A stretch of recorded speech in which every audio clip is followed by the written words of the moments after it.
ನನ್ನ ಪ್ರಿಯ ದೇಶವಾಸಿಗಳೇ, ನಮಸ್ಕಾರ. ನಮ್ಮ ಜೀವನದಲ್ಲಿ ಕೆಲವು ದಿನಾಂಕಗಳನ್ನು ನೆನಪಿನಲ್ಲಿಟ್ಟುಕೊಳ್ಳಲು ಕ್ಯಾಲೆಂಡರ್ ಅಗತ್ಯವೇ ಇರುವುದಿಲ್ಲ. ಇಂದು ಅಂದರೆ ಜುಲೈ 26 ಅಂತಹದ್ದೇ ಒಂದು ದಿನಾಂಕವಾಗಿದೆ. ಇಂದು ಕಾರ್ಗಿಲ್ ವಿಜಯ ದಿವಸ. ಈ ದಿನ ನಮ್ಮಲ್ಲಿ ಹೆಮ್ಮೆಯನ್ನು ತುಂಬುತ್ತದೆ. ಇದು ನಮ್ಮ ವೀರ ಸೈನಿಕರ ಅಸಾಧಾರಣ ಧೈರ್ಯವನ್ನು ನೆನಪಿಗೆ ತರುತ್ತದೆ. ಕಾರ್ಗಿಲಿನ ಎತ್ತರವಾದ ಶಿಖರಗಳು, ಪ್ರತಿಕೂಲ ಹವಾಮಾನ, ಶತ್ರುಗಳ ತೀವ್ರ ಸವಾಲುಗಳು ಮತ್ತು ಎಲ್ಲ ರೀತಿಯ ದುರ್ಗಮ ಪರಿಸ್ಥಿತಿಗಳು ನಮ್ಮ ಯೋಧರ ಮುಂದಿದ್ದವು. ಆದರೆ ಅವರ ಅಚಲ ಧೈರ್ಯ, ಅಸಾಧಾರಣ ಶೌರ್ಯ ಮತ್ತು ದೇಶಭಕ್ತಿಯ ಸಂಕಲ್ಪವು ಪ್ರತಿಯೊಂದು ಸವಾಲಿಗಿಂತಲೂ ಎತ್ತರವಾಗಿ ನಿಂತಿತು. ಮಾತೃಭೂಮಿಯ ಭದ್ರತೆ, ಸ್ವಾಭಿಮಾನ ಮತ್ತು ಸಾರ್ವಭೌಮತ್ವವನ್ನು ಕಾಪಾಡುವ ಉದ್ದೇಶದಿಂದ ಅವರು ತಮ್ಮ ಸರ್ವಸ್ವವನ್ನೂ ಭಾರತ ಮಾತೆಗೆ ಸಮರ್ಪಿಸಿದರು. ಇಂದು ಕಾರ್ಗಿಲ್ ವಿಜಯ ದಿವಸದಂದು ನಾನು ಎಲ್ಲ ವೀರ ಸೈನಿಕರಿಗೆ ಮತ್ತು ಹುತಾತ್ಮರಿಗೆ ಶ್ರದ್ಧೆಯಿಂದ ನಮಿಸುತ್ತೇನೆ. ಸ್ನೇಹಿತರೆ, ಇಂದು ಭಾರತ ತನ್ನ ವೀರರನ್ನು ಸ್ಮರಿಸಿಕೊಳ್ಳುವುದು ಮಾತ್ರವಲ್ಲದೆ ಹೊಸ ಪೀಳಿಗೆಗೆ ಅವರ ಗಾಥೆಯನ್ನು ತಿಳಿಸುತ್ತದೆ. ಇದೇ ಭಾವನೆಯೊಂದಿಗೆ ಈ ವರ್ಷ ಒಂದು ವಿಶೇಷ ಶೌರ್ಯ ವಿಜಯ ಯಾತ್ರೆಯನ್ನು ಆಯೋಜಿಸಲಾಗಿದೆ. ಜುಲೈ 14ರಂದು ದೆಹಲಿಯ ರಾಷ್ಟ್ರೀಯ ಯುದ್ಧ ಸ್ಮಾರಕದಿಂದ ಪ್ರಾರಂಭವಾಗಿರುವ ಈ ಮೋಟಾರ್ ಸೈಕಲ್ ಯಾತ್ರೆ ದ್ರಾಸ್ನಲ್ಲಿರುವ ಕಾರ್ಗಿಲ್ ಯುದ್ಧ ಸ್ಮಾರಕವನ್ನು ತಲುಪಲಿದೆ. One ride, one nation, one salute ಎಂಬುದೇ ಇದರ ಸಂದೇಶವಾಗಿದೆ. ರಾಷ್ಟ್ರಕ್ಕಾಗಿ ಮಾಡಿದ ತ್ಯಾಗವನ್ನು ಎಂದಿಗೂ ಮರೆಯಲಾಗದು ಎಂಬುದನ್ನು ಈ ಯಾತ್ರೆ ನಮಗೆ ನೆನಪಿಸುತ್ತದೆ. ಸ್ನೇಹಿತರೆ, ಇಂದು ಭಾರತವು ತನ್ನ ಸೈನಿಕರ ಸಾಹಸದ ಜೊತೆಗೆ ತನ್ನ ತಾಂತ್ರಿಕ ಸಾಮರ್ಥ್ಯಗಳನ್ನು ನಿರಂತರವಾಗಿ ಬಲಪಡಿಸುತ್ತಿದೆ. ಕೆಲವು ದಿನಗಳ ಹಿಂದೆ INS ಮಹೇಂದ್ರಗಿರಿಯನ್ನು ಭಾರತೀಯ ನೌಕಾಪಡೆಗೆ ಸೇರಿಸಲಾಯಿತು. ಈ ಆಧುನಿಕ ಯುದ್ಧನೌಕೆಯನ್ನು ಸಂಪೂರ್ಣವಾಗಿ ಭಾರತದಲ್ಲಿಯೇ ವಿನ್ಯಾಸಗೊಳಿಸಿ ಭಾರತದಲ್ಲಿಯೇ ನಿರ್ಮಿಸಲಾಗಿದೆ. 75ಕ್ಕೂ ಹೆಚ್ಚು ಸ್ಥಳೀಯ ವಸ್ತುಗಳನ್ನು ಇದರಲ್ಲಿ ಬಳಸಲಾಗಿದೆ. ಇದು ಆತ್ಮನಿರ್ಭರ ಭಾರತ, ಸ್ವಾವಲಂಬಿ ಭಾರತದ ವೃದ್ಧಿಸುತ್ತಿರುವ ಶಕ್ತಿಯ ಸಂಕೇತವಾಗಿದೆ. ಈ ತಿಂಗಳು DRDO Pinaka long range guided rocket ಇದನ್ನು ಕೂಡ ಯಶಸ್ವಿಯಾಗಿ ಪರೀಕ್ಷಿಸಿತು. ಈ ಯಶಸ್ಸಿನ ಹಿಂದೆ ನಮ್ಮ ವಿಜ್ಞಾನಿಗಳು ಮತ್ತು ಇಂಜಿನಿಯರ್ಗಳ ಸಾಮೂಹಿಕ ಪರಿಶ್ರಮ ಅಡಗಿದೆ. ಕೇವಲ 2 ಅಥವಾ 3 ದಿನಗಳ ಹಿಂದೆ ಕುಶಾ ಕ್ಷಿಪಣಿಯನ್ನು ಸಹ DRDO ಯಶಸ್ವಿಯಾಗಿ ಪರೀಕ್ಷಿಸಿತು. ಸ್ನೇಹಿತರೆ, ಇಂದು ರಕ್ಷಣಾ ಉತ್ಪಾದನೆಯಾಗಲಿ, ರಕ್ಷಣಾ ರಫ್ತುಗಳಾಗಲಿ ಅಥವಾ ಸ್ನೇಹಪರ ರಾಷ್ಟ್ರಗಳೊಂದಿಗೆ ರಾಜಕೀಯ ಸಹಕಾರವಾಗಲಿ, ಭಾರತ ನಿರಂತರವಾಗಿ ಹೊಸ ಎತ್ತರಕ್ಕೆ ಏರುತ್ತಿದೆ. ಈ ತಿಂಗಳ ಆರಂಭದಲ್ಲಿ ನಾನು ಇಂಡೋನೇಷ್ಯಾದಲ್ಲಿದ್ದೆ. ಅಲ್ಲಿ ಬ್ರಹ್ಮೋಸ್ ಮತ್ತು ಅಸ್ತ್ರ ಎಂಬ ಕ್ಷಿಪಣಿಗಳ ಕುರಿತು ಪ್ರಮುಖ ಒಪ್ಪಂದಕ್ಕೆ ಸಹಿ ಹಾಕಲಾಯಿತು. ಭಾರತದ ರಕ್ಷಣಾ ಉಪಕರಣಗಳು ಮತ್ತು ತಂತ್ರಜ್ಞಾನದಲ್ಲಿ ಜಾಗತಿಕ ಮಟ್ಟದಲ್ಲಿ ವಿಶ್ವಾಸ ವೃದ್ಧಿಸುತ್ತಿದೆ. ಬನ್ನಿ, ಈ ಕಾರ್ಗಿಲ್ ವಿಜಯ ದಿವಸದಂದು ನಮ್ಮ ಅಮರ ಹುತಾತ್ಮರಿಗೆ ಗೌರವವನ್ನು ಸಲ್ಲಿಸೋಣ ಮತ್ತು ಸುರಕ್ಷಿತ, ಸಮರ್ಥ ಮತ್ತು ಆತ್ಮನಿರ್ಭರ ಸ್ವಾವಲಂಬಿ ಭಾರತವನ್ನು ನಿರ್ಮಿಸುವ ನಮ್ಮ ಸಂಕಲ್ಪವನ್ನು ಮತ್ತಷ್ಟು ಬಲಪಡಿಸೋಣ. ನನ್ನ ಪ್ರಿಯ ದೇಶವಾಸಿಗಳೇ, ಮನದ ಮಾತಿನ ಹಿಂದಿನ ಸಂಚಿಕೆಯಲ್ಲಿ ಕ್ಯಾಚ್ ದಿ ರೈನ್ ಅಭಿಯಾನದ ಬಗ್ಗೆ ನಾನು ನಿಮ್ಮೊಂದಿಗೆ ಮಾತನಾಡಿದ್ದೆ. ಪ್ರತಿ ಮಳೆಹನಿಯನ್ನೂ ಸಂರಕ್ಷಿಸುವ ಈ ಅಭಿಯಾನವನ್ನು ಸಾಮೂಹಿಕ ಚಳುವಳಿಯಾಗಿ ಪರಿವರ್ತಿಸಬೇಕು ಎಂದು ಆಗ್ರಹಿಸಿದ್ದೆ. ಕ್ಯಾಚ್ ದಿ ರೈನ್ ಸಂದೇಶವು ತುಂಬ ಸರಳವಾಗಿದೆ. ಎಲ್ಲಿ ಮಳೆ ಬೀಳುವುದೋ ಮತ್ತು ಯಾವಾಗ ಮಳೆ ಬೀಳುವುದೋ ಆಗ ಆ ನೀರನ್ನು ಸಂಗ್ರಹಿಸಿ. ಈ ನಿಟ್ಟಿನಲ್ಲಿ ಜುಲೈ 4ರಿಂದ ರಾಷ್ಟ್ರವ್ಯಾಪಿ ವಿಶೇಷ ಅಭಿಯಾನ ಕೂಡ ನಡೆಯುತ್ತಿದೆ. ಈ ಉಪಕ್ರಮದಡಿಯಲ್ಲಿ ಮಳೆ ನೀರು ಕೊಯ್ಲು, ಅಂತರ್ಜಲ ಮರುಪೂರಣ, ಹಳೆಯ ಜಲಮೂಲಗಳ ಪುನರುಜ್ಜೀವನ ಮತ್ತು ವೃಕ್ಷಾರೋಪಣವನ್ನು ಮತ್ತಷ್ಟು ಉತ್ತೇಜಿಸಲಾಗುತ್ತಿದೆ. ಗ್ರಾಮಗಳಾಗಲಿ ಅಥವಾ ನಗರಗಳಾಗಲಿ, ಪಂಚಾಯತ್ಗಳು ಅಥವಾ ಸಾಮಾಜಿಕ ಸಂಸ್ಥೆಗಳಾಗಲಿ, ಎಲ್ಲೆಡೆ ಜನರು ಉತ್ಸಾಹದಿಂದ ಭಾಗವಹಿಸುತ್ತಿರುವುದು ನನಗೆ ಅತ್ಯಂತ ಸಂತಸ ತಂದಿದೆ. ಕೆಲವೆಡೆ ಹಳೆಯ ಕೆರೆಗಳಿಂದ ಹೂಳು ತೆಗೆಯಲಾಗುತ್ತಿದ್ದರೆ, ಇನ್ನು ಕೆಲವೆಡೆ ಬಾವಿಗಳು ಮತ್ತು ಮೆಟ್ಟಿಲು ಬಾವಿಗಳನ್ನು ಕೂಡ ಪುನರುಜ್ಜೀವನಗೊಳಿಸಲಾಗುತ್ತಿದೆ. ಬಳಕೆಯಾಗದ ಬೋರ್ವೆಲ್ಗಳು ಈಗ ಅಂತರ್ಜಲ ಮರುಪೂರಣಕ್ಕೆ ಮಾಧ್ಯಮವಾಗಿವೆ. ಸ್ನೇಹಿತರೆ, ಮಧ್ಯಪ್ರದೇಶದ ಸಿಧಿ ಜಿಲ್ಲೆಯಲ್ಲಿ ಸುಮಾರು 1,500 ಕೊಳಗಳನ್ನು ನಿರ್ಮಿಸಲಾಗಿದೆ. ನರಸಿಂಗ್ಪುರದಲ್ಲಿ ಅಮೃತ ಸರೋವರಗಳು ಅಂದರೆ ಪುನರುಜ್ಜೀವನಗೊಂಡ ಜಲಮೂಲಗಳನ್ನು ಪುನಃಸ್ಥಾಪಿಸಲಾಗಿದೆ. ಮಹಾರಾಷ್ಟ್ರದ ನಾಸಿಕ್ನಲ್ಲಿ ಗಮನಾರ್ಹ ಮಟ್ಟದಲ್ಲಿ ಜಲ ಸಂಗ್ರಹ ಸಾಮರ್ಥ್ಯವನ್ನು ಅಭಿವೃದ್ಧಿಪಡಿಸಲಾಗಿದೆ. ಆಂಧ್ರಪ್ರದೇಶದ ನಂದ್ಯಾಲ್ನಲ್ಲಿ ಎಲ್ಲ ಗ್ರಾಮ ಪಂಚಾಯಿತಿಗಳು ಈ ಅಭಿಯಾನಕ್ಕೆ ಸೇರಿಕೊಂಡಿವೆ. ಅಲ್ಲದೆ ಹಳೆಯ ಕೆರೆಗಳನ್ನು ಮತ್ತೆ ಜನೋಪಯೋಗಿಗೊಳಿಸಲಾಗಿದೆ. ನಮ್ಮ ನಗರಗಳೂ ಇದರಲ್ಲಿ ಹಿಂದುಳಿದಿಲ್ಲ. ಛತ್ತೀಸ್ಗಢದ ಕೋರ್ಬಾ, ಒಡಿಶಾದ ಭುವನೇಶ್ವರ ಮತ್ತು ಆಂಧ್ರಪ್ರದೇಶದ ವಿಜಯನಗರಂನಲ್ಲಿ ಈ ಅಭಿಯಾನದ ಉತ್ಸಾಹಪೂರ್ಣ ಫಲಿತಾಂಶಗಳು ಗೋಚರಿಸುತ್ತಿವೆ. ಬನ್ನಿ, ನಮ್ಮ ಸುತ್ತಮುತ್ತಲಿನ ಕೊಳ, ಬಾವಿ ಅಥವಾ ಮೆಟ್ಟಿಲು ಬಾವಿಯ ಜವಾಬ್ದಾರಿಯನ್ನು ವಹಿಸಿಕೊಳ್ಳೋಣ. ಪ್ರತಿ ಹನಿ ನೀರನ್ನು ಉಳಿಸೋಣ. ಇಂದು ಉಳಿಸಲಾದ ಪ್ರತಿಯೊಂದು ಹನಿಯೂ ಮುಂಬರುವ ಪೀಳಿಗೆಯ ಭವಿಷ್ಯಕ್ಕೆ ದೊಡ್ಡ ಆಸ್ತಿಯಾಗಲಿದೆ. ನನ್ನ ಪ್ರೀತಿಯ ದೇಶಬಾಂಧವರೇ, ಕೆಲವೇ ದಿನಗಳ ಹಿಂದೆ ಗ್ಲಾಸ್ಗೋದಲ್ಲಿ ಕಾಮನ್ವೆಲ್ತ್ ಕ್ರೀಡಾಕೂಟವು ಪ್ರಾರಂಭವಾಯಿತು. ಪ್ರತಿಯೊಬ್ಬ ಭಾರತೀಯನೂ ಭಾರತೀಯ ತಂಡಗಳಿಗೆ ನಿರಂತರವಾಗಿ ತಮ್ಮ ಶುಭಾಶಯಗಳನ್ನು ಸಲ್ಲಿಸುತ್ತಿದ್ದಾರೆ. ಎಲ್ಲ ಆಟಗಾರರು ಮತ್ತು ಕ್ರೀಡಾಪಟುಗಳು ಅಸಾಧಾರಣವಾದ ಪ್ರದರ್ಶನವನ್ನು ನೀಡಿ ಜನರ ಹೃದಯ ಗೆಲ್ಲಬೇಕೆಂದು ಅವರ ಆಶಯವಾಗಿದೆ. ಸ್ನೇಹಿತರೆ, ಇತ್ತೀಚಿನ ದಿನಗಳಲ್ಲಿ ನಮ್ಮ ಯುವಕರು ಕ್ರೀಡೆಯಲ್ಲಿ ಗಮನಾರ್ಹ ಸಾಧನೆಯನ್ನು ಮೆರೆದಿದ್ದಾರೆ.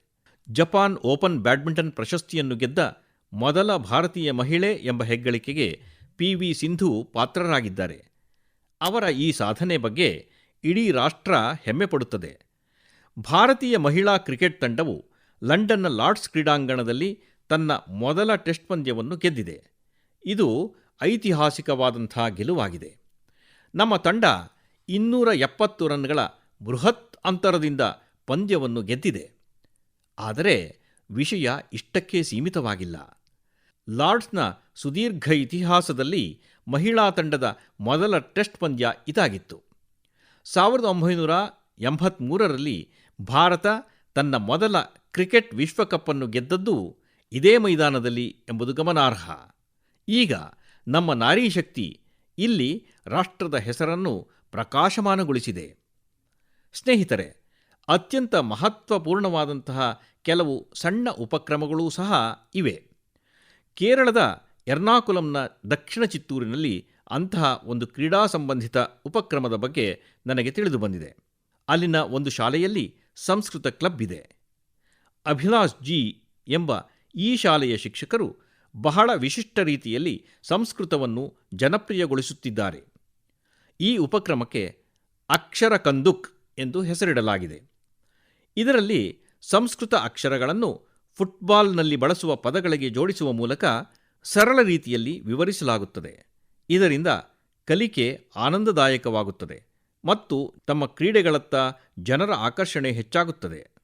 ನನ್ನ ಪ್ರಿಯ ದೇಶವಾಸಿಗಳೇ, ಕಳೆದ ಭಾನುವಾರ ವಿಕ್ರಮ್-1 ಇದರ ಯಶಸ್ವಿ ಉಡಾವಣೆಯ ನಂತರ ಪ್ರತಿಯೊಬ್ಬ ಭಾರತೀಯನೂ ಹೆಮ್ಮೆಯಿಂದ ಬೀಗುತ್ತಿದ್ದಾನೆ. ಭಾರತದ ಬಾಹ್ಯಾಕಾಶ ವಲಯದ ಯಶಸ್ಸಿನ ಈ ಐತಿಹಾಸಿಕ ಕ್ಷಣಕ್ಕೆ ನಾವೆಲ್ಲರೂ ಸಾಕ್ಷಿಯಾಗಿದ್ದೇವೆ. ಇದು ಖಾಸಗಿ ವಲಯದಿಂದ ಅಭಿವೃದ್ಧಿಪಡಿಸಲ್ಪಟ್ಟ ವಿಕಸಿತ ಭಾರತದ ಮೊದಲ ರಾಕೆಟ್ ಆಗಿದೆ. ಒಂದು ಕಾಲದಲ್ಲಿ ಕಲ್ಪನೆಗೂ ಮೀರುವಂಥದ್ದು ಎಂದು ಪರಿಗಣಿಸಲ್ಪಡುತ್ತಿದ್ದ ರಾಕೆಟನ್ನು ಇಂದು ನಮ್ಮ ಯುವ ನಾವೀನ್ಯಕಾರರು ಸಾಧಿಸಿ ತೋರಿಸಿಕೊಟ್ಟಿದ್ದಾರೆ. ಅವರು ಗಮನಾರ್ಹ ರೀತಿಯಲ್ಲಿ ತಮ್ಮ ಕೌಶಲ್ಯ, ಉತ್ಸಾಹ ಮತ್ತು ತಾಳ್ಮೆಯನ್ನು ಪ್ರದರ್ಶಿಸಿದ್ದಾರೆ. ಸುದೀರ್ಘ ಕಾಲದವರೆಗೆ ನಮ್ಮ ಬಾಹ್ಯಾಕಾಶ ವಲಯ ಖಾಸಗಿ ವಲಯಕ್ಕೆ ಮುಕ್ತವಾಗಿರಲಿಲ್ಲ. ಹಾಗಾಗಿ ಈ ಕ್ಷೇತ್ರದಲ್ಲಿ ಆಸಕ್ತಿ ಹೊಂದಿದ್ದ ಅನೇಕ ಯುವಕರಿಗೆ ತಮ್ಮ ಪ್ರತಿಭಾ ಪ್ರದರ್ಶನಕ್ಕೆ ಅವಕಾಶ ಲಭಿಸುತ್ತಿರಲಿಲ್ಲ. ಯುವಕರ ಹಿತಾಸಕ್ತಿಗಳನ್ನು ಗಮನದಲ್ಲಿಟ್ಟುಕೊಂಡು ನಾವು ಬಾಹ್ಯಾಕಾಶ ವಲಯವನ್ನು ಖಾಸಗಿ ಉದ್ಯಮಕ್ಕೆ ಮುಕ್ತಗೊಳಿಸಿದ್ದೇವೆ. ಇಂದು ಅದರ ಫಲಿತಾಂಶಗಳಿಗೆ ಜಗತ್ತು ಸಾಕ್ಷಿಯಾಗುತ್ತಿದೆ. ಸ್ನೇಹಿತರೆ, ನಮ್ಮ ಯುವಕರು ವಿಜ್ಞಾನ ಕ್ಷೇತ್ರದಲ್ಲಿಯೂ ಭಾರತದ ಹಿರಿಮೆಯನ್ನು ಉಚ್ಚಮಟ್ಟಕ್ಕೆ ಕೊಂಡೊಯ್ಯುತ್ತಿದ್ದಾರೆ. ವಿಜ್ಞಾನ ಒಲಿಂಪಿಯಾಡ್ಗಳು ವಿಶ್ವದ ಪ್ರಮುಖ ಸ್ಪರ್ಧೆಗಳ ಪಟ್ಟಿಗೆ ಸೇರಿವೆ. ಈ ಕಾರ್ಯಕ್ರಮಗಳಲ್ಲಿ ವಿದ್ಯಾರ್ಥಿಗಳು ಹೆಚ್ಚಿನ ಸಂಖ್ಯೆಯಲ್ಲಿ ಭಾಗವಹಿಸುತ್ತಿದ್ದಾರೆ. ಇದೇ ತಿಂಗಳು ಭೌತಶಾಸ್ತ್ರ, ರಸಾಯನಶಾಸ್ತ್ರ, ಜೀವಶಾಸ್ತ್ರ ಮತ್ತು ಗಣಿತಶಾಸ್ತ್ರದಲ್ಲಿ ಒಲಿಂಪಿಯಾಡ್ಗಳು ನಡೆದವು. ಈ ಸ್ಪರ್ಧೆಗಳಲ್ಲಿ ಭಾರತೀಯ ತಂಡವು ಅದ್ಭುತವಾದ ಪ್ರದರ್ಶನವನ್ನು ನೀಡಿತು. ಭೌತಶಾಸ್ತ್ರ ಒಲಿಂಪಿಯಾಡ್ನಲ್ಲಿ ನಮ್ಮ 5 ವಿದ್ಯಾರ್ಥಿಗಳು ಚಿನ್ನದ ಪದಕಗಳನ್ನು ಗೆದ್ದರು ಮತ್ತು ಭಾರತವು ಅಗ್ರ ಶ್ರೇಯಾಂಕವನ್ನು ಪಡೆದುಕೊಂಡಿತು. ಕಳೆದ ದಶಕದಲ್ಲಿ ಪ್ರತಿ ಭೌತಶಾಸ್ತ್ರ ಒಲಿಂಪಿಯಾಡ್ನಲ್ಲಿಯೂ ನಮ್ಮ ದೇಶದ ವಿದ್ಯಾರ್ಥಿಗಳು ಚಿನ್ನ ಅಥವಾ ಬೆಳ್ಳಿ ಪದಕವನ್ನು ಗೆದ್ದಿದ್ದಾರೆ. ರಸಾಯನಶಾಸ್ತ್ರ ಒಲಿಂಪಿಯಾಡ್ನಲ್ಲಿಯೂ ಸಹ ನಮ್ಮ ಎಲ್ಲ ವಿದ್ಯಾರ್ಥಿಗಳು ಚಿನ್ನದ ಪದಕಗಳನ್ನು ಗೆದ್ದಿದ್ದಾರೆ. ಇಲ್ಲಿಯವರೆಗಿನ ನಮ್ಮ ಅತ್ಯುತ್ತಮ ಪ್ರದರ್ಶನ ಇದಾಗಿದೆ. ಜೀವಶಾಸ್ತ್ರ ಒಲಿಂಪಿಯಾಡ್ನಲ್ಲಿ ಕೂಡ ನಮ್ಮ ಎಲ್ಲ ವಿದ್ಯಾರ್ಥಿಗಳು ಚಿನ್ನದ ಪದಕ ಸೇರಿದಂತೆ ಅನೇಕ ಪದಕಗಳನ್ನು ಗೆದ್ದಿದ್ದಾರೆ. ಅದೇ ರೀತಿ ಗಣಿತ ಒಲಿಂಪಿಯಾಡ್ನಲ್ಲಿ ನಮ್ಮ ವಿದ್ಯಾರ್ಥಿಗಳು 2 ಚಿನ್ನ ಮತ್ತು 4 ಬೆಳ್ಳಿ ಪದಕಗಳನ್ನು ಗಿಟ್ಟಿಸಿಕೊಂಡಿದ್ದಾರೆ. ದೇಶದ ಯುವಶಕ್ತಿಯ ಬಗ್ಗೆ ನನಗೆ ಅಪಾರ ಹೆಮ್ಮೆ ಎನಿಸುತ್ತದೆ. ಒಲಿಂಪಿಯಾಡ್ಗಳು ಮತ್ತು ಹ್ಯಾಕಥಾನ್ಗಳ ಸಂಸ್ಕೃತಿ ಭಾರತದಲ್ಲಿ ಸ್ಥಿರವಾಗಿ ಬೆಳೆಯುತ್ತಿರುವುದನ್ನು ನೋಡಿ ನನಗೆ ಬಹಳ ಸಂತೋಷವಾಗುತ್ತದೆ. ದೇಶದ ಹೆಚ್ಚು ಹೆಚ್ಚು ಯುವಕರು ಇಂತಹ ವೇದಿಕೆಗಳಲ್ಲಿ ಆಸಕ್ತಿಯನ್ನು ತೋರಿಸುತ್ತಾರೆ ಮತ್ತು ಭಾರತಕ್ಕೆ ಕೀರ್ತಿ ತರುತ್ತಾರೆ ಎಂದು ನನಗೆ ವಿಶ್ವಾಸವಿದೆ. ನನ್ನ ಪ್ರಿಯ ದೇಶಬಾಂಧವರೇ, ಪ್ರತಿಭೆ ಮತ್ತು ಏನನ್ನಾದರೂ ಸಾಧಿಸುವ ಛಲ ಎರಡನ್ನೂ ಹೊಂದಿರುವಾಗ ಪ್ರತಿಯೊಂದು ಮಾರ್ಗವೂ ಸುಲಭವಾಗುತ್ತದೆ. ಕಾಶ್ಮೀರದ ಸಾಂಪ್ರದಾಯಿಕ ವಗು ಚಾಪೆಯ ಕುರಿತು ಪ್ರಸ್ತುತ ಮಾಡಲಾಗುತ್ತಿರುವ ಪ್ರಯತ್ನಗಳಲ್ಲಿ ಇಂತಹ ಒಂದು ನೋಟವನ್ನು ನಾವು ಕಾಣಬಹುದು. ಇದನ್ನು ಜೊಂಡು ಮತ್ತು ಭತ್ತದ ಹುಲ್ಲಿನಿಂದ ಸಿದ್ಧಪಡಿಸಲಾಗುತ್ತದೆ. ಈ ವಗು ಚಾಪೆ ತಯಾರಿಸುವ ಸಂಪ್ರದಾಯ ಹಲವಾರು ವರ್ಷಗಳಷ್ಟು ಹಿಂದಿನದು. ಈ ಪ್ರಕ್ರಿಯೆಯು ಕಾಶ್ಮೀರದ ಜೌಗು ಪ್ರದೇಶಗಳಿಂದ ಹುಲ್ಲು ಮತ್ತು ಜೊಂಡುಗಳನ್ನು ಕೊಯ್ಲು ಮಾಡುವುದರೊಂದಿಗೆ ಪ್ರಾರಂಭವಾಗುತ್ತದೆ. ಬಿಸಿಲಿನಲ್ಲಿ ಒಣಗಿಸಿ ವಸ್ತುಗಳನ್ನು ವಿಂಗಡಿಸಿ ಸ್ವಚ್ಛಗೊಳಿಸಿದ ನಂತರ ಕೈಯಿಂದ ನೇಯ್ಗೆ ಮಾಡುವ ಪ್ರಕ್ರಿಯೆಯು ಪ್ರಾರಂಭವಾಗುತ್ತದೆ. 2 ಕುಶಲಕರ್ಮಿಗಳು ಒಂದು ಚಾಪೆಯನ್ನು ನೇಯಲು ಸುಮಾರು 4 ದಿನಗಳು ಬೇಕಾಗುತ್ತವೆ. ಈ ಚಾಪೆ ಅತ್ಯಂತ ವಿಶಿಷ್ಟವಾಗಿದೆ ಮತ್ತು ಪರಿಸರ ಸ್ನೇಹಿಯೂ ಆಗಿದೆ. ಈ ಚಾಪೆಯ ಒಂದು ಪ್ರಮುಖ ವೈಶಿಷ್ಟ್ಯವೆಂದರೆ ಬೇಸಿಗೆಯಲ್ಲಿ ಇದು ತಂಪನ್ನು ಮತ್ತು ಚಳಿಗಾಲದಲ್ಲಿ ಉಷ್ಣತೆಯನ್ನು ನೀಡುತ್ತದೆ. ಹಿಂದೆ ಪ್ರತಿ ಕಾಶ್ಮೀರಿ ಮನೆಯಲ್ಲೂ ಇದು ಕಂಡುಬರುತ್ತಿದ್ದರೂ ಕಳೆದ ಕೆಲವು ವರ್ಷಗಳಿಂದ ಇದರ ಬಳಕೆ ಗಣನೀಯವಾಗಿ ಕಡಿಮೆಯಾಗಿದೆ. ಇಂತಹ ಪರಿಸ್ಥಿತಿಯಲ್ಲಿ ಶ್ರೀನಗರದ ಗುಲಾಂ ಹುಸೇನ್ ಅವರು ಮತ್ತು ಅವರ ಮಗಳು ತಂಜಿಲಾ ಒಂದು ಪ್ರತಿಜ್ಞೆಯನ್ನು ಕೈಗೊಂಡರು. ಇಬ್ಬರು ವಗು ಕರಕುಶಲತೆಯ ಸಂಪ್ರದಾಯವನ್ನು ಪುನರುಜ್ಜೀವನಗೊಳಿಸಲು ಟೊಂಕ ಕಟ್ಟಿ ನಿಂತರು. ಗುಲಾಂ ಹುಸೇನ್ ಜಿ ಬಹಳ ಸಾಧಾರಣ ಕುಟುಂಬದ ಹಿನ್ನೆಲೆಯವರು. ಈ ಪ್ರಯತ್ನದಲ್ಲಿ ಅವರು ಹಲವಾರು ಸವಾಲುಗಳನ್ನು ಕೂಡ ಎದುರಿಸಬೇಕಾಯಿತು. ಆದಾಗ್ಯೂ ವಗು ಅನ್ನು ಸಂರಕ್ಷಿಸುವ ಅವರ ಸಂಕಲ್ಪವು ದೃಢವಾಗಿತ್ತು. ನೋಡುತ್ತಲೇ ಈ ಉಪಕ್ರಮಕ್ಕೆ ಬಹಳಷ್ಟು ಜನರು ಕೈಜೋಡಿಸಿದರು. ಗುಲಾಂ ಹುಸೇನ್ ಅವರು ಈ ಕರಕುಶಲತೆಯನ್ನು ಸಾಕಷ್ಟು ಅಭಿವೃದ್ಧಿಪಡಿಸಿದರು. ತಮ್ಮ ಧ್ಯೇಯಕ್ಕಾಗಿ ಅವರಿಗೆ ಸ್ಥಳೀಯ ಮಟ್ಟದಲ್ಲಿ ಸರ್ಕಾರದ ಬೆಂಬಲ ಕೂಡ ಲಭ್ಯವಾಯಿತು. ಇಂದು ಬಹಳಷ್ಟು ಜನಪ್ರಿಯತೆಯನ್ನು ಗಳಿಸುತ್ತಿರುವ ವಗು ದೇಶದ ಇತರ ಭಾಗಗಳನ್ನು ಸಹ ತಲುಪುತ್ತಿದೆ. ಈ ಪ್ರಯತ್ನದಲ್ಲಿ ಭಾಗಿಯಾಗಿರುವ ಪ್ರತಿಯೊಬ್ಬರ ಬಗ್ಗೆ ನನಗೆ ಅತ್ಯಂತ ಹೆಮ್ಮೆ ಎನಿಸುತ್ತದೆ. ಇಂದು ನಾವೆಲ್ಲರೂ ಸ್ಥಳೀಯ ಉತ್ಪನ್ನಗಳಿಗೆ ಒತ್ತು ನೀಡುತ್ತಿದ್ದೇವೆ. ವೋಕಲ್ ಫಾರ್ ಲೋಕಲ್, ಸ್ಥಳೀಯ ವಸ್ತುಗಳಿಗೆ ಪ್ರಾಧಾನ್ಯತೆ, ಈ ಮಂತ್ರದೊಂದಿಗೆ ನಾವು ಮುಂದುವರಿಯುತ್ತಿದ್ದೇವೆ. ಈ ಹಿನ್ನೆಲೆಯಲ್ಲಿ ಕಾಶ್ಮೀರದ ವಗು ನಿಮ್ಮ ಮನೆಯನ್ನು ಅಲಂಕರಿಸಲಿ ಎಂಬ ಬಗ್ಗೆ ಆಲೋಚಿಸುತ್ತೀರಲ್ವೇ? ಸ್ನೇಹಿತರೆ, ನಮ್ಮ ದೇಶದಲ್ಲಿ ಚಹಾ ಕೇವಲ ಪಾನೀಯ ಮಾತ್ರ ಅಲ್ಲ, ಇದು ಒಂದು ರೀತಿಯ ಆತ್ಮೀಯತೆಯ ಅನುಭೂತಿಯೂ ಆಗಿದೆ. ಬೆಳಗಿನ ಆರಂಭವೇ ಇರಲಿ, ಸ್ನೇಹಿತರೊಂದಿಗೆ ಭೇಟಿಯೇ ಇರಲಿ, ಅಥವಾ ಕುಟುಂಬದೊಡನೆ ಕೆಲಕಾಲ ಕಳೆಯುವ ಸಮಯವೇ ಇರಲಿ, ಚಹಾ ಪ್ರತಿಯೊಂದು ಸಂದರ್ಭದ ಭಾಗವೇ ಆಗಿಬಿಡುತ್ತದೆ. ಹಾಗೆಯೇ ಚಹಾದೊಂದಿಗೆ ನನ್ನ ಸಂಬಂಧ ಏನೆಂದು ನಿಮಗೆಲ್ಲ ತಿಳಿದೇ ಇದೆ. ಆದರೆ ಇಂದು ನಾನು ಮಾತನಾಡುತ್ತಿರುವ ಚಹಾ ಕೇವಲ ರುಚಿಯನ್ನು ಮಾತ್ರವಲ್ಲದೆ ಅನೇಕ ಸೋದರಿಯರ ಜೀವನದಲ್ಲಿ ಸ್ವಾವಲಂಬನೆಯ ಹೊಸ ಸುವಾಸನೆಯನ್ನು ಕರಗಿಸಿ ತುಂಬಿಸಿದೆ. ಉತ್ತರ ಪ್ರದೇಶದ ಬಿಜ್ನೋರ್ ಜಿಲ್ಲೆಯ ಲಖೀವಾಲಾ ಗ್ರಾಮದಲ್ಲಿ ಸ್ವಸಹಾಯ ಗುಂಪಿನೊಂದಿಗೆ ತೊಡಗಿಸಿಕೊಂಡಿರುವ ಮಹಿಳೆಯರು ವಿದುರ್ ಪ್ರೇರಣಾ ಸ್ವದೇಶಿ ಹರ್ಬಲ್ ಟೀ ಇದನ್ನು ತಯಾರಿಸಿದ್ದಾರೆ. ಇದರಲ್ಲಿ ನಿಂಬೆ, ಹುಲ್ಲು, ಅಮೃತಬಳ್ಳಿ, ಜ್ಯೇಷ್ಠಮಧು, ತುಳಸಿ, ಕಚ್ಚಾ ಅರಿಶಿಣ, ದಾಲ್ಚಿನ್ನಿ, ಏಲಕ್ಕಿ ಮತ್ತು ಸೋಂಪು ಇತ್ಯಾದಿ ನೈಸರ್ಗಿಕ ವಸ್ತುಗಳು ಬೆರೆತಿವೆ. ತನ್ನ ವಿಶಿಷ್ಟ ರುಚಿ ಹಾಗೂ ಗುಣಲಕ್ಷಣಗಳಿಂದಾಗಿ ಈ ಚಹಾ ಬಹಳ ಕಡಿಮೆ ಸಮಯದಲ್ಲಿ ಜನಪ್ರಿಯತೆಯನ್ನು ಗಳಿಸಿದೆ. ಈ ಗಿಡಮೂಲಿಕೆ ಚಹಾವು ಪ್ರಯಾಗ್ರಾಜ್ನಲ್ಲಿ ನಡೆದ ಮಹಾಕುಂಭಮೇಳ ಮತ್ತು ದೆಹಲಿಯಲ್ಲಿ ನಡೆದ ಅಂತಾರಾಷ್ಟ್ರೀಯ ಆಹಾರ ಉತ್ಸವದಲ್ಲಿ ವ್ಯಾಪಕ ಪ್ರಶಂಸೆಯನ್ನು ಗಳಿಸಿಕೊಂಡಿದೆ. ವಿದೇಶಗಳಿಂದ ಬಂದ ಪ್ರವಾಸಿಗರೂ ಸಹ ಇದರ ಬಗ್ಗೆ ಆಸಕ್ತಿಯನ್ನು ತೋರಿಸಿದ್ದಾರೆ. ಸ್ನೇಹಿತರೆ, ಅತ್ಯಂತ ಸ್ಫೂರ್ತಿದಾಯಕ ವಿಷಯವೆಂದರೆ ಇದರ ಆರಂಭ. ಈ ಸಂಪೂರ್ಣ ಪ್ರಯತ್ನವು ಕೇವಲ 1,00,000 ರೂಪಾಯಿನಿಂದ ಪ್ರಾರಂಭವಾಯಿತು. ಇಂದು ಈ ಬ್ರ್ಯಾಂಡ್ ದೇಶದಾದ್ಯಂತ ಪ್ರಮುಖ ಸಂಸ್ಥೆಗಳನ್ನು ತಲುಪಿದೆ. ಸ್ಥಳೀಯ ಜ್ಞಾನ, ಪ್ರಕೃತಿ ಮತ್ತು ಮಹಿಳೆಯರ ಆತ್ಮವಿಶ್ವಾಸ ಒಟ್ಟೊಟ್ಟಿಗೆ ಸೇರಿದಾಗ ಒಂದು ಸಣ್ಣ ಪ್ರಯತ್ನ ಕೂಡ ದೊಡ್ಡ ಬದಲಾವಣೆಯ ಆರಂಭವಾಗುವುದು ಎಂದು ಈ ಉಪಕ್ರಮವು ಸಾರುತ್ತದೆ. ನನ್ನ ಪ್ರೀತಿಯ ದೇಶವಾಸಿಗಳೇ, ಇಂದು ದೇಶಾದ್ಯಂತ ಜನರು ತಾಯಿಯ ಹೆಸರಿನಲ್ಲಿ ಒಂದು ವೃಕ್ಷ ಈ ಅಭಿಯಾನದ ಮೂಲಕ ಪ್ರಕೃತಿಯ ಕಡೆಗೆ ತಮ್ಮ ಜವಾಬ್ದಾರಿಯನ್ನು ನಿರ್ವಹಿಸುತ್ತಿದ್ದಾರೆ. ಸಮಾಜವು ಈ ಮನೋಭಾವದೊಂದಿಗೆ ಸಂಪರ್ಕಗೊಂಡಾಗ ಅನೇಕ ಸುಂದರ ಮತ್ತು ಸ್ಫೂರ್ತಿದಾಯಕ ಉದಾಹರಣೆಗಳು ಹೊರಹೊಮ್ಮುತ್ತವೆ. ಸ್ನೇಹಿತರೆ, ಅಹಮದಾಬಾದ್ನಲ್ಲಿ ಸಾರ್ವಜನಿಕ ಭಾಗವಹಿಸುವಿಕೆಯ ಒಂದು ಅದ್ಭುತ ಶಕ್ತಿಯನ್ನು ಪ್ರದರ್ಶಿಸಲಾಯಿತು. ಭಾಡಸ್ ಪ್ರದೇಶದಲ್ಲಿ 1 ಗಂಟೆಯೊಳಗೆ 3.5 ಲಕ್ಷಕ್ಕೂ ಹೆಚ್ಚು ಸಸಿಗಳನ್ನು ನೆಡಲಾಯಿತು. 25,000ಕ್ಕೂ ಅಧಿಕ ಮಂದಿ ಇದರಲ್ಲಿ ಭಾಗವಹಿಸಿದ್ದರು. ಶಾಲಾ ಮಕ್ಕಳು, ಎನ್ಸಿಸಿ ಕೆಡೆಟ್ಗಳು, ಸ್ವಯಂ ಸೇವಕರು ಮತ್ತು ನಾಗರಿಕರು ಹೀಗೆ ಎಲ್ಲರೂ ಈ ಅಭಿಯಾನದಲ್ಲಿ ಒಟ್ಟಾಗಿ ಭಾಗವಹಿಸಿದ್ದರು. ಮುಂಬರುವ ವರ್ಷಗಳಲ್ಲಿ ಈ ಸಸಿಗಳು ದಟ್ಟವಾದ ನಗರಾರಣ್ಯವನ್ನು ರೂಪಿಸುತ್ತವೆ. ಈ ಪ್ರಯತ್ನವನ್ನು ಗಿನ್ನಿಸ್ ಪುಸ್ತಕದಲ್ಲಿ ದಾಖಲಿಸಲಾಗಿದೆ. ಸ್ನೇಹಿತರೆ, ತಾಯಿಯ ಹೆಸರಿನಲ್ಲಿ ಒಂದು ಮರ ಈ ಅಭಿಯಾನದ ಅಡಿಯಲ್ಲಿ ಉತ್ತರ ಪ್ರದೇಶದಲ್ಲಿಯೂ ಜನಶಕ್ತಿಯ ಅದ್ಭುತ ಸಂಕಲ್ಪ ಕಂಡುಬಂದಿದೆ. ಜುಲೈ 12ರಂದು ಒಂದೇ ಒಂದು ದಿನದಲ್ಲಿ 35 ಕೋಟಿಗೂ ಹೆಚ್ಚು ಸಸಿಗಳನ್ನು ಅಲ್ಲಿ ನೆಡಲಾಯಿತು. ಉತ್ತರ ಪ್ರದೇಶದ ಸಂಸತ್ ಸದಸ್ಯನಾಗಿ ಇದು ನನಗೆ ವಿಶೇಷ ಹೆಮ್ಮೆಯ ವಿಷಯವಾಗಿದೆ. ನನ್ನ ಪ್ರಿಯ ದೇಶವಾಸಿಗಳೇ, ಮರ ಕೇವಲ ಮನುಷ್ಯರಿಗಾಗಿ ಮಾತ್ರವಲ್ಲ, ಇದು ಅಸಂಖ್ಯಾತ ಜೀವರಾಶಿಗೆ ನಿವಾಸವೂ ಕೂಡ. ಗುಜರಾತ್ನ ಗಿರ್ ಕಾಡುಗಳಲ್ಲಿ ಸುಮಾರು 60 ವರ್ಷಗಳ ನಂತರ ಭಾರತೀಯ ಬೂದುಮಂಗಟ್ಟೆ ಹಕ್ಕಿಗಳು ಪುನಃ ತಮ್ಮ ಗೂಡನ್ನು ಕಟ್ಟುತ್ತಿವೆ. ಇದು ಗಿರ್ನಲ್ಲಿ ವರ್ಷಗಳಿಂದ ನಡೆಯುತ್ತಾ ಬಂದಿರುವ ಸಂರಕ್ಷಣೆ ಮತ್ತು ಪುನರ್ಸ್ಥಾಪನೆ ಪ್ರಯತ್ನಗಳ ಫಲವಾಗಿದೆ. ಮಂಗಟ್ಟೆ ಪಕ್ಷಿಗಳನ್ನು ಕಾಡುಗಳ ರೈತ ಎಂದು ಕರೆಯಲಾಗುತ್ತದೆ. ಇವು ಹಣ್ಣುಗಳನ್ನು ತಿನ್ನುತ್ತವೆ ಮತ್ತು ಬೀಜಗಳನ್ನು ದೂರದವರೆಗೆ ತಲುಪಿಸುತ್ತವೆ. ಅವೇ ಬೀಜಗಳಿಂದ ಕಾಡಿನಲ್ಲಿ ಹೊಸ ಹೊಸ ಮರಗಳು ತಲೆ ಎತ್ತುತ್ತವೆ. ಈ ರೀತಿ ಒಂದು ಹಕ್ಕಿ ಒಂದು ಕಾಡನ್ನು ಪುನಃ ಹಸಿರಿನಿಂದ ನಳನಳಿಸುವಂತೆ ಮಾಡುವುದರಲ್ಲಿ ಸಹಾಯ ಮಾಡುತ್ತದೆ. ನಿಮ್ಮ ಜೀವನದಲ್ಲಿನ ಕೆಲವು ವಿಶೇಷ ಸಂದರ್ಭಗಳನ್ನು ಪ್ರಕೃತಿಯೊಂದಿಗೆ ಸಂಪರ್ಕಿಸಲು ನಾನು ನಿಮ್ಮೆಲ್ಲರಲ್ಲೂ ಕೇಳಿಕೊಳ್ಳುತ್ತೇನೆ. ತಾಯಿಯ ಹೆಸರಿನಲ್ಲಿ ಒಂದು ಗಿಡವನ್ನು ನೆಡಿ.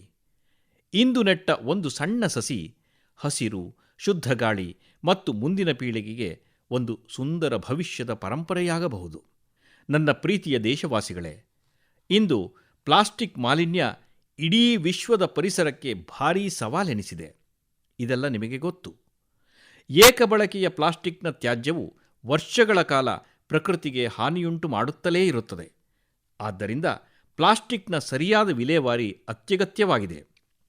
ಸ್ನೇಹಿತರೆ, ಬಿಹಾರದ ಸೀತಾಮಡಿಯಲ್ಲಿ ಕಸದಿಂದ ರಸ, ವೇಸ್ಟ್ ಟು ವೆಲ್ತ್ ಇದರ ಒಂದು ಅದ್ಭುತ ಉದಾಹರಣೆ ಕಂಡುಬಂದಿದೆ. ಇಲ್ಲಿ ತ್ಯಾಜ್ಯದ ರಿಸೈಕ್ಲಿಂಗ್ ಮಾಡಿ ಅದರಿಂದ ಆಕರ್ಷಕ ಬೆಂಚುಗಳನ್ನು ತಯಾರಿಸಲಾಗುತ್ತದೆ. ಒಂದು ಬೆಂಚು ತಯಾರಾಗಲು ಸುಮಾರು 40 ಕಿಲೋ ಏಕಬಳಕೆ ಪ್ಲಾಸ್ಟಿಕ್ ಬಳಸಲಾಗುತ್ತದೆ. ಇದು ಬಲವಾಗಿರುತ್ತದೆ, ಬಾಳಿಕೆ ಬರುತ್ತದೆ ಮತ್ತು ಆರಾಮದಾಯಕವಾಗಿರುವ ಜೊತೆಯಲ್ಲಿ ಪರಿಸರ ಸ್ನೇಹಿಯೂ ಆಗಿರುತ್ತದೆ. ಇದನ್ನು ಸರ್ಕಾರಿ ಶಾಲೆಗಳಲ್ಲಿ, ಉದ್ಯಾನವನಗಳಲ್ಲಿ ಮತ್ತು ಸಾರ್ವಜನಿಕ ಪ್ರದೇಶಗಳಲ್ಲಿ ನೆಲೆಗೊಳಿಸಲಾಗುತ್ತದೆ. ಇದರ ಮೂಲಕ ಜನರಲ್ಲಿ ಪರಿಸರ ಸಂರಕ್ಷಣೆಯ ಬಗ್ಗೆ ಜಾಗೃತಿಯೂ ಹೆಚ್ಚಾಗುತ್ತಿದೆ. ಈ ಪ್ರಯತ್ನದಲ್ಲಿ ಸ್ಥಳೀಯ ಘಟಕ ಮತ್ತು ಜಿಲ್ಲಾಡಳಿತ ನಿರ್ಣಾಯಕ ಪಾತ್ರವನ್ನು ವಹಿಸುತ್ತಿದೆ. ಇದು ಸ್ಥಳೀಯ ಮಟ್ಟದಲ್ಲಿ ಉದ್ಯೋಗಾವಕಾಶಗಳನ್ನು ಕೂಡ ಸೃಷ್ಟಿಸುತ್ತಿದೆ. ಸೀತಾಮಡಿಯಲ್ಲಿನ ಈ ಉಪಕ್ರಮವು ರೆಡ್ಯೂಸ್, ರೀಯೂಸ್ ಮತ್ತು ರೀಸೈಕಲ್ ಎನ್ನುವುದು ಕೇವಲ ಘೋಷಣೆಗಳಲ್ಲ, ಬದಲಾಗಿ ನಮ್ಮ ಜೀವನದ ಒಂದು ಭಾಗವಾಗುತ್ತಿದೆ ಎಂಬುದನ್ನು ತೋರಿಸುತ್ತದೆ. ಸ್ನೇಹಿತರೆ, ಕಳೆದ ಬಾರಿ ಮನ್ ಕಿ ಬಾತ್ನಲ್ಲಿ ನಾನು ಗಣೇಶ ಹಬ್ಬದ ಕುರಿತು ಮಾತನಾಡಿದ್ದು ನಿಮಗೆ ನೆನಪಿರಬಹುದು. ನಾವು ನಮ್ಮ ದೇಶದ ಮಣ್ಣಿನಿಂದಲೇ ತಯಾರಿಸಲಾದ ಗಣೇಶ ಮೂರ್ತಿಗೆ ಪೂಜೆ ಸಲ್ಲಿಸಬೇಕು ಎಂದು ನಾನು ಮನವಿ ಮಾಡಿದ್ದೆ. POP ಇಂದ ತಯಾರಿಸಲಾದ ಗಣೇಶ ಮೂರ್ತಿಯಾಗಲಿ ಅಥವಾ ವಿದೇಶದಿಂದ ಬಂದ ಗಣೇಶನ ಪ್ರತಿಮೆಯೇ ಆಗಿರಲಿ, ಅದರ ಬದಲು ನಾವು ನಮ್ಮದೇ ದೇಶದ ಮಣ್ಣಿನಿಂದ ತಯಾರಿಸಲಾದ ಗಣೇಶನ ಮೂರ್ತಿಯನ್ನು ಮನೆಯಲ್ಲಿ ಪ್ರತಿಷ್ಠಾಪಿಸಬೇಕು. ಈ ವಿಷಯ ಕುರಿತಂತೆ ಅನೇಕರು ನನಗೆ ಸಂದೇಶ ಕಳಿಸಿದ್ದಾರೆ ಮತ್ತು ತಮ್ಮ ಚಿಂತನೆಗಳನ್ನು ಕೂಡ ತಿಳಿಯಪಡಿಸಿದ್ದಾರೆ. ತಾವು ನನ್ನ ಈ ಮನವಿಯನ್ನು ಪಾಲಿಸುವುದಾಗಿ ತಿಳಿಸಿದ್ದಾರೆ. ಸ್ಥಳೀಯ ಮಣ್ಣಿನಿಂದ ತಯಾರಿಸಲಾಗುವ ಗಣೇಶನ ಮೂರ್ತಿಯನ್ನು ಪ್ರತಿಷ್ಠಾಪಿಸಿ ಪೂಜಿಸುವ ಸಂಕಲ್ಪ ಕೈಗೊಂಡಿರುವುದಾಗಿ ಅವರೆಲ್ಲ ತಿಳಿಸಿದ್ದಾರೆ. ಈ ವಿಷಯವನ್ನು ಈಗಾಗಲೇ ಮನ್ ಕಿ ಬಾತ್ನಲ್ಲಿ ಚರ್ಚಿಸಲಾಗಿದೆ ಮತ್ತು ಅದು ಸರಿಯಾದ ಸಮಯದಲ್ಲಿ ಸರಿಯಾದ ಕ್ರಮಗಳನ್ನು ತೆಗೆದುಕೊಳ್ಳಲು ಸಹಾಯ ಮಾಡಿದೆ ಎಂದು ಕೂಡ ಅವರೆಲ್ಲ ಬರೆದಿದ್ದಾರೆ. ನಾನು ನನ್ನ ವಿನಂತಿಯನ್ನು ಪುನರುಚ್ಚರಿಸುತ್ತೇನೆ. ಈ ಗಣೇಶನ ಹಬ್ಬದಂದು ನಿಮ್ಮ ಮನೆಗಳಲ್ಲಿ ಸ್ಥಳೀಯ ಮಣ್ಣಿನಿಂದ ಮಾಡಿದ ಗಣೇಶನ ವಿಗ್ರಹವನ್ನು ಸ್ಥಾಪಿಸಿ ಮತ್ತು ಅವನನ್ನು ಪೂಜಿಸಿ.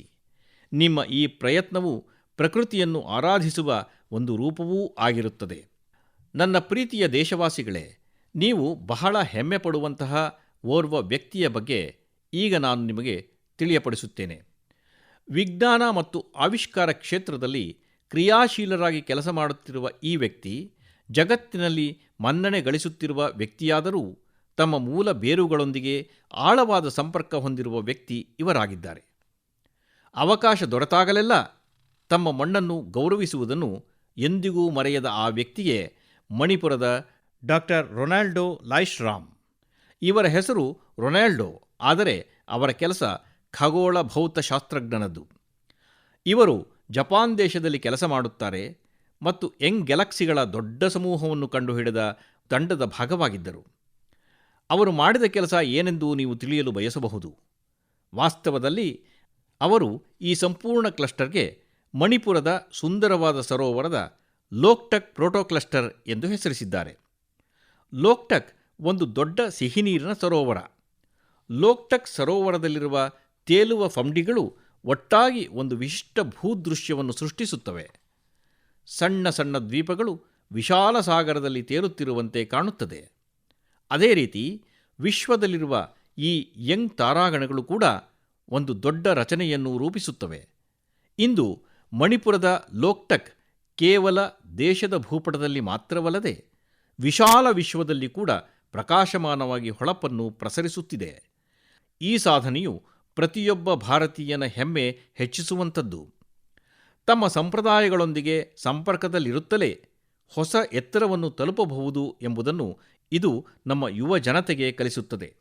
ಇವು ನಕ್ಷತ್ರಗಳ ಜಗತ್ತನ್ನು ಪ್ರಜ್ವಲಿಸುವಂತೆ ಮಾಡುವ ಬೇರುಗಳಾಗಿವೆ. ನನ್ನ ಪ್ರೀತಿಯ ದೇಶವಾಸಿಗಳೇ, ಕೆಲವೇ ದಿನಗಳ ನಂತರ ಆಗಸ್ಟ್ 7ರಂದು ನಮ್ಮ ದೇಶ ರಾಷ್ಟ್ರೀಯ ಕೈಮಗ್ಗ ದಿನವನ್ನು ಆಚರಿಸಲಿದೆ. ಈ ಸಂದರ್ಭದಲ್ಲಿ ನಾವು ನಮ್ಮ ನೇಕಾರ ಸೋದರ ಸೋದರಿಯರ ಕೌಶಲ್ಯ ಮತ್ತು ಸೃಜನಶೀಲತೆಯನ್ನು ಆಚರಿಸುತ್ತೇವೆ. ನಮ್ಮ ಈ ಸಹೋದ್ಯೋಗಿಗಳು ತಲೆಮಾರುಗಳಿಂದ ಬಂದ ಸಂಪ್ರದಾಯವನ್ನು ಮುಂದುವರಿಸುತ್ತಿದ್ದಾರೆ. ಸ್ನೇಹಿತರೆ, ಕೈಮಗ್ಗದಲ್ಲಿ ತಯಾರಾಗುವ ಪ್ರತಿಯೊಂದು ಉಡುಪೂ ಒಂದಲ್ಲ ಒಂದು ಪ್ರದೇಶ, ಸಮುದಾಯ ಮತ್ತು ಇದರೊಂದಿಗೆ ಇರುವ ಅಸಂಖ್ಯಾತ ಜನರ ಕಥೆಗಳನ್ನು ನಮ್ಮ ಮುಂದೆ ಇಡುತ್ತದೆ. ಭಾರತದ ಸಾಂಸ್ಕೃತಿಕ ಪರಂಪರೆಯನ್ನು ಹೆಮ್ಮೆಯಿಂದ ಸಂರಕ್ಷಿಸುವಲ್ಲಿ ತೊಡಗಿರುವ ಜನರು ಇವರಾಗಿದ್ದಾರೆ.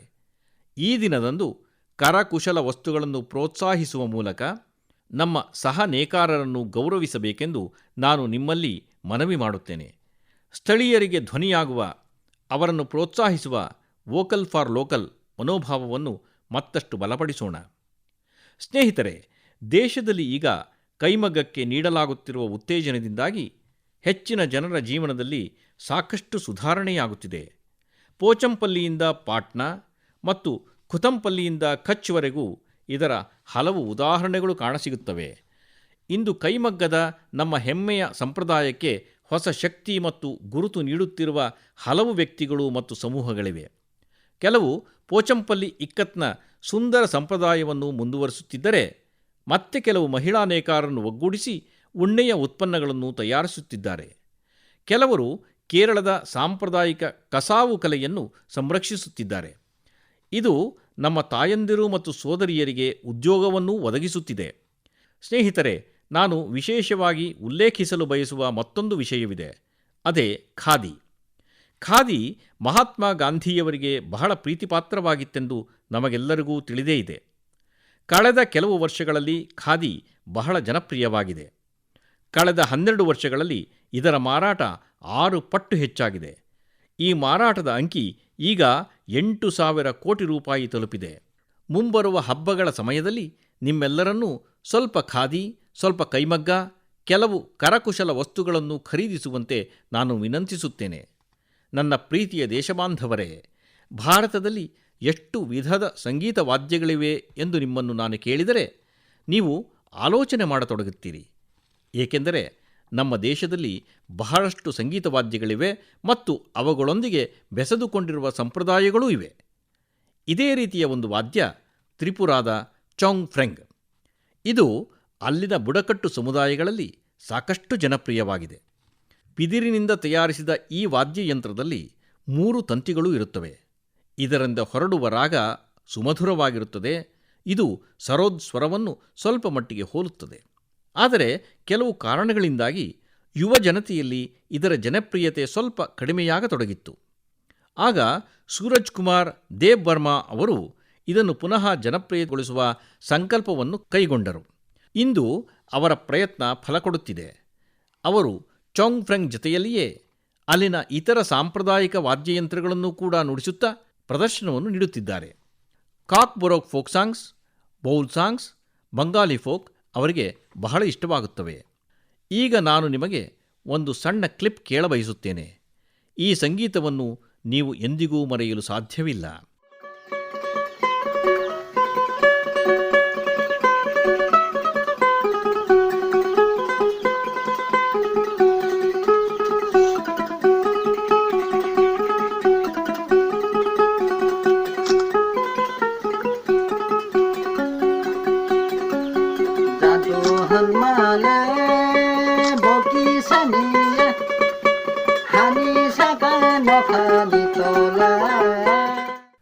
ಸ್ನೇಹಿತರೆ, ಇದನ್ನು ಆಲಿಸಿ ನಿಮ್ಮ ಮನಸ್ಸಿಗೆ ಬಹಳ ಸಂತೋಷವಾಯಿತು ಎಂಬ ವಿಶ್ವಾಸ ನನಗಿದೆ.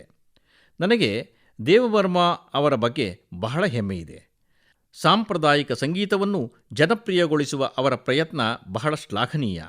ನೀವು ಕೂಡ ನಿಮ್ಮ ಸುತ್ತಮುತ್ತಲಿನ ಸಾಂಪ್ರದಾಯಿಕ ಸಂಗೀತ ವಾದ್ಯಗಳ ಬಗ್ಗೆ ಮಾಹಿತಿಯನ್ನು ಸಾಮಾಜಿಕ ಮಾಧ್ಯಮಗಳಲ್ಲಿ ಹಂಚಿಕೊಳ್ಳಬೇಕು ಎಂದು ವಿನಂತಿಸಿಕೊಳ್ಳುತ್ತಿದ್ದೇನೆ. ನಿಮ್ಮ ಈ ಪ್ರಯತ್ನವು ಖಂಡಿತವಾಗಿಯೂ ಇತರರನ್ನು ಸಾಂಪ್ರದಾಯಿಕ ಭಾರತೀಯ ಸಂಗೀತದೊಂದಿಗೆ ಸಂಪರ್ಕಿಸುತ್ತದೆ. ನನ್ನ ಪ್ರೀತಿಯ ದೇಶಬಾಂಧವರೇ, ನಾಳೆ ಅಂದರೆ July 27ರಂದು Bharat Ratna doctor APJ Abdul Kalam ಅವರ ಪುಣ್ಯತಿಥಿ. ಡಾಕ್ಟರ್ ಕಲಾಂ ಅವರ ವ್ಯಕ್ತಿತ್ವವು ಹಲವು ಸ್ಫೂರ್ತಿದಾಯಕ ಅಂಶಗಳನ್ನು ಹೊಂದಿತ್ತಾದರೂ ಶಿಕ್ಷಕರ ಪಾತ್ರ ಅವರ ಹೃದಯಕ್ಕೆ ಅತ್ಯಂತ ನಿಕಟವಾಗಿತ್ತು. ಅವರು ಮಕ್ಕಳು ಮತ್ತು ಯುವಕರು ದೊಡ್ಡ ಕನಸು ಕಾಣುವಂತೆ ಪ್ರೇರೇಪಿಸಿದರು. ಪ್ರಾಸಂಗಿಕವಾಗಿ ಈ ವಾರ ನಾವು ಗುರುಪೂರ್ಣಿಮೆಯ ಪವಿತ್ರ ಹಬ್ಬವನ್ನೂ ಆಚರಿಸುತ್ತಿದ್ದೇವೆ. ನಮ್ಮ ತಾಯಿ ತಂದೆಯರೇ ನಮ್ಮ ಮೊದಲ ಗುರುಗಳು. ಶಾಲಾ ಶಿಕ್ಷಕರು ನಮಗೆ ಅಕ್ಷರ ಜ್ಞಾನವನ್ನು ನೀಡುತ್ತಾರೆ. ಗುರುಪೂರ್ಣಿಮೆಯು ಅಂತಹ ಎಲ್ಲ ಗುರುಗಳಿಗೆ ಕೃತಜ್ಞತೆಯನ್ನು ವ್ಯಕ್ತಪಡಿಸುವ ಸಂದರ್ಭವಾಗಿದೆ. ದೇಶದ ಎಲ್ಲ ಶಿಕ್ಷಕರು ಮತ್ತು ಗುರುಗಳಿಗೆ ನಾನು ಗೌರವದಿಂದ ವಂದಿಸುತ್ತೇನೆ. ಸ್ನೇಹಿತರೆ, ಕೆಲವೇ ವಾರಗಳ ನಂತರ ನಾವು ನಮ್ಮ ಸ್ವಾತಂತ್ರ್ಯದ ಮಹಾ ಉತ್ಸವವನ್ನು ಆಚರಿಸಲಿದ್ದೇವೆ. ಆಗಸ್ಟ್ 15 ಪ್ರತಿಯೊಬ್ಬ ಭಾರತೀಯನೂ ಹೆಮ್ಮೆ ಪಡುವ ದಿನ. ಇದು ಭಾರತಾಂಬೆಯ ಸ್ವಾತಂತ್ರ್ಯಕ್ಕಾಗಿ ತಮ್ಮ ಸರ್ವಸ್ವವನ್ನೂ ಸಮರ್ಪಿಸಿದಂತಹ ಅಸಂಖ್ಯಾತ ವೀರರನ್ನು ಸ್ಮರಿಸುವಂತಹ ದಿನವಾಗಿದೆ.